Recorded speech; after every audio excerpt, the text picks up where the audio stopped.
Bienvenue à tous.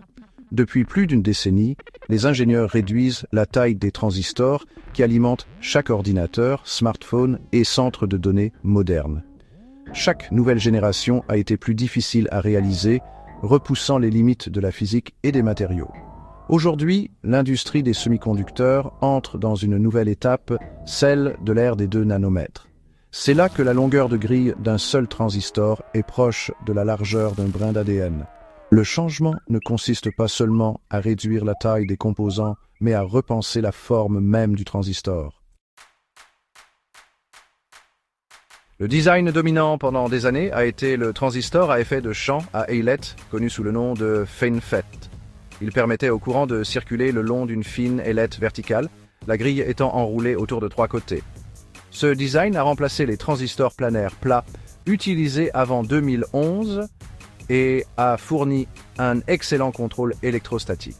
Cependant, lorsque les transistors ont atteint des échelles inférieures à 5 nanomètres, les ailettes sont devenues trop étroites pour contenir suffisamment de courant. Les fuites ont augmenté, la chaleur a monté, et la précision de fabrication ne pouvait plus être maintenue. Cela a conduit les groupes de recherche à développer une nouvelle structure appelée le transistor Gate-All-Around, qui enferme complètement le canal et permet un contrôle plus précis du flux d'électrons. Imaginez une pile de nanofeuillets disposés comme de minces rubans. Chaque feuillet forme un étroit canal à travers lequel le courant circule de la source au drain. Le matériau de grille entoure chaque feuillet, formant un enveloppement complet qui améliore le contrôle électrique. Parce que la grille entoure tous les côtés, les changements de tension agissent plus uniformément à travers le canal, réduisant les fuites et permettant une puissance de fonctionnement plus faible. Dans la génération de 2 nanomètres, plusieurs nanofeuillets peuvent être empilés verticalement au sein d'un même transistor pour augmenter le courant de commande sans augmenter la surface. La géométrie de ces nanofeuilles représente l'avancée cruciale. Chaque feuille mesure généralement de 5 à 10 nanomètres d'épaisseur et est séparée par des entretoises isolantes.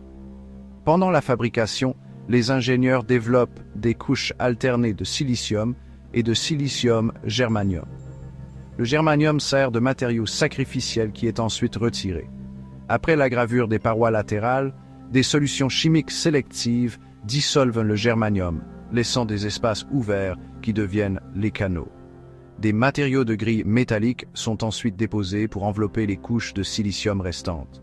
Le résultat est la conception distinctive de la grille à enveloppement total. L'électrostatique définit la capacité d'un transistor à contrôler son champ électrique interne. Dans un FinFET, la grille gère 3 côtés du canal, mais le 4e côté, connecté au substrat, permet une légère fuite de champ. Dans un dispositif GAA, le canal est entièrement enclos, raccourcissant la distance entre la grille et chaque point à l'intérieur de celle-ci. Cela renforce le contrôle du champ et supprime les effets de canal court qui apparaissent normalement avec de très petites géométries. Cela permet au dispositif de fonctionner à une tension plus basse, tout en maintenant des performances élevées. Le développement de cette nouvelle géométrie dépend d'un réseau d'institutions spécialisées. Le complexe Albany Nanotech d'IBM a d'abord démontré une puce test de 2 nanomètres, construite à partir de 4 nanofeuilles empilées. La conception a atteint 45% de performance en plus, au même niveau de puissance par rapport au nœud précédent. Samsung Electronics a adapté le concept en une structure manufacturable appelée Multi-Bridge Channel FET, ajustant la largeur des nanofeuilles pour affiner le flux de courant. Ces avancées marquent la transition de la conception en laboratoire à la fabrication à l'échelle pilote. Un transistor agit comme une vanne électronique. Lorsque la tension de grille dépasse un certain seuil, elle forme un champ électrique qui permet aux électrons de se déplacer de la source au drain.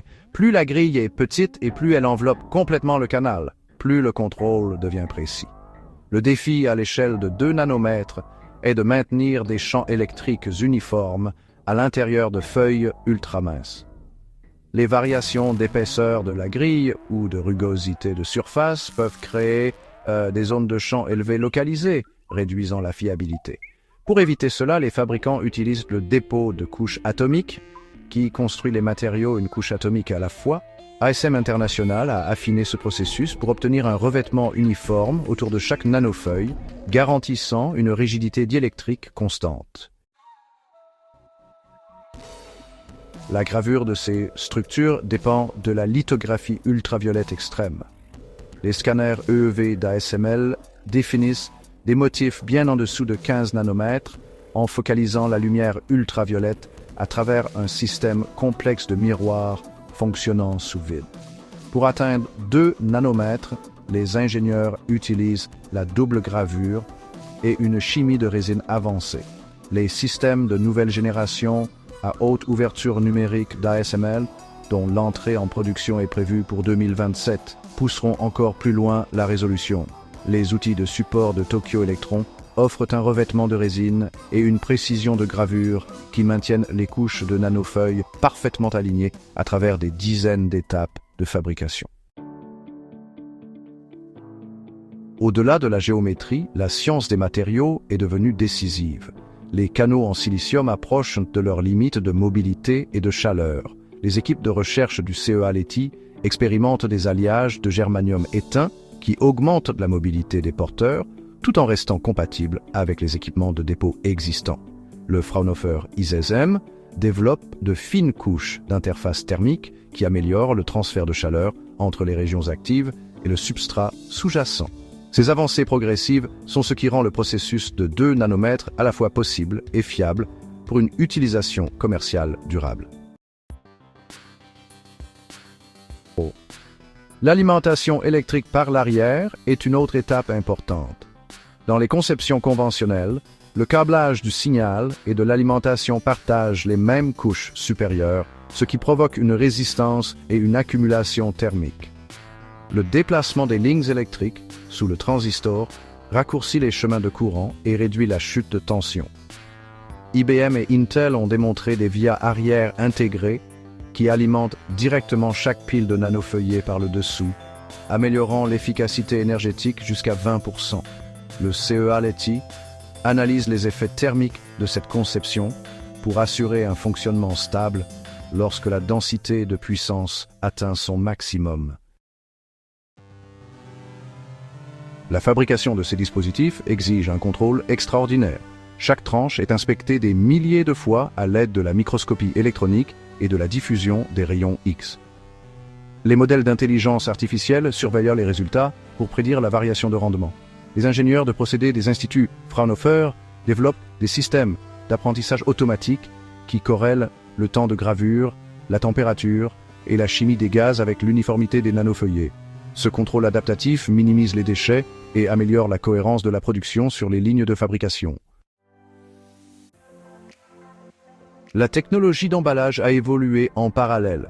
Alors que la miniaturisation des transistors ralentit, les gains de performance dépendent de la manière dont les puces sont assemblées. IBM et Samsung explorent des méthodes de liaison hybrides qui connectent verticalement les puces logiques et mémoire avec une résistance minimale. Renesas développe des plateformes système sur boîtier qui combinent différents chiplets via des interconnexions à pas fin.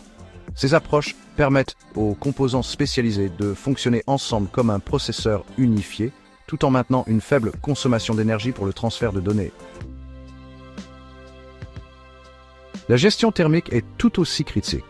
À mesure que la densité des nanofeuilles augmente, des zones chaudes locales apparaissent selon des schémas imprévisibles. Fraunhofer ISEM a démontré des canaux de refroidissement microfluidiques intégrés, directement construits dans le substrat de silicium. Ceux-ci éliminent la chaleur uniformément et préviennent les fractures dues au stress thermique. Le résultat est une durée de vie plus longue des composants et une performance stable même sous une charge soutenue. Des avancées comme celle-ci rendent les puces de nouvelle génération non seulement plus rapides, mais aussi plus durables. Chaque nouveau nœud de fabrication soulève des défis économiques. Une usine de fabrication de 2 nanomètres complète peut coûter plus de 20 milliards de dollars. Les gouvernements et les consortiums industriels investissent désormais conjointement pour répartir ce coût et cette expertise. Des partenariats entre IBM, Samsung, ASML et des centres de recherche universitaires tels que le CEA Leti contribuent à standardiser les outils, à partager les données et à accélérer la production pilote. Le modèle de collaboration remplace la concurrence nationale par une spécialisation technique entre des organisations qui dépendent des forces les unes des autres. Les concepteurs de circuits doivent également s'adapter. Les dispositifs GAA réagissent différemment à la tension par rapport aux FinFETs précédents, nécessitant de nouveaux modèles de simulation. Les logiciels de modélisation compacts sont en cours de perfectionnement pour inclure les effets de confinement quantique qui apparaissent lorsque les électrons se déplacent à travers des canaux de quelques atomes de large seulement. Ces outils permettent aux concepteurs d'ajuster les dimensions des portes, l'espacement et les seuils de courant avec une précision mathématique avant la production de toute tranche physique. Les méthodes de test ont également évolué. Le sondage direct n'est plus pratique à cette échelle. Au lieu de cela, les ingénieurs utilisent la microscopie à capacitance à balayage et l'holographie électronique pour visualiser le potentiel électrique à travers les nanofeuilles. Les mesures de ces instruments vérifient que chaque porte maintient un contrôle uniforme du champ de haut en bas. Les données recueillies lors de ces tests sont réinjectées dans les simulations de fabrication pour affiner les étapes du processus lors de la prochaine série de production. Le passage à la logique de 2 nanomètres modifie la façon dont l'énergie est utilisée dans l'informatique. Des transistors plus petits commutent plus rapidement et consomment moins d'énergie, réduisant ainsi l'énergie totale par calcul. Appliqués aux grands centres de données, ces gains réduisent la demande électrique et les besoins en refroidissement.